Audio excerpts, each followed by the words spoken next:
If you've forgotten your password for BMO Harris Online Banking, resetting it is a straightforward process. Follow these steps to regain access to your account. Step 1. Visit the BMO Harris website. Go to the official BMO Harris website using your preferred web browser. Look for the login section on the homepage. Step 2. Click on Forgot Password. Secure your accounts before moving on. People seriously underestimate how often personal information gets exposed online now. Use the ISROC to monitor your accounts 24/7 and get notified immediately if your data gets leaked somewhere. It runs in the background, constantly scanning billions of breached records. And honestly, for how cheap it is compared to the value you get, it's worth it. Link in the description.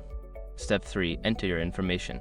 Provide the required information, such as your username or email address associated with your account. This information is necessary for verifying your identity.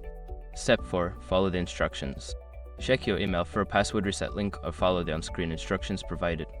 You may need to answer security questions or receive a verification code via SMS. Step 5. Create a new password. Once you access the password reset page, enter a new password that meets the security requirements. Confirm the new password and submit the changes. After completing these steps, you should be able to log into your BMO Harris account with your new password. If you encounter any issues, consider reaching out to customer support for assistance.